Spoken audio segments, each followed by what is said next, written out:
The worst part wasn't the silence, it was the singing. A low, wordless hum that seemed to vibrate in my bones, pulsing with the rhythm of my pounding heart. It started innocently enough. Weekend camping trip with some buddies, the usual campfire stories, the gentle crackle of burning wood. Then, as the fire died down to embers, the humming began. We brushed it off at first, maybe crickets, some weird night bird. It was faint at first, almost melodic in a disturbing way.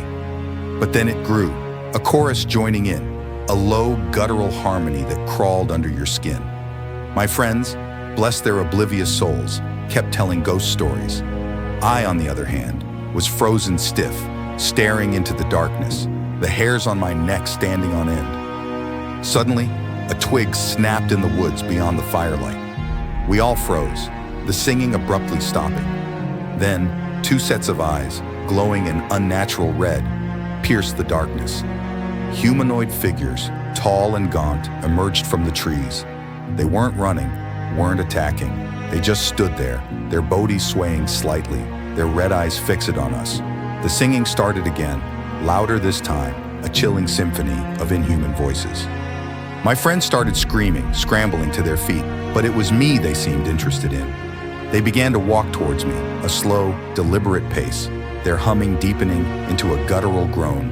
My legs wouldn't move. I just stood there, mesmerized by those glowing eyes, the sound washing over me, threatening to drag me into whatever darkness they came from. Then, just as abruptly as it started, it stopped. The figures froze, their heads tilting as if listening. A moment later, a loud bang echoed through the night. A car horn. Headlights sliced through the darkness, revealing the dirt road leading to the campsite. The figures flinched, their red eyes flickering. Without a word, they turned and vanished back into the woods. Silence. My friends were huddled together, shaking, their faces pale in the sudden glare of the headlights. A truck pulled up, a local farmer peering down at us with a gruff face. "Everything all right here?" he boomed. "Heard some racket coming from these woods." We stammered out a story about a deer, about loud noises.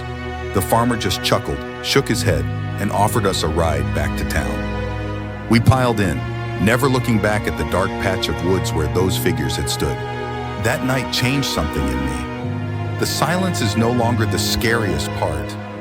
Now, it's the memory of that singing, that low, haunting melody, and the feeling of being watched by unseen eyes. It's a constant reminder that there are things out there in the dark, things we can barely comprehend, and sometimes all it takes is the sound of a car horn to scare them away. But what happens when there's no sound to interrupt the night? That's a question that keeps me up at night.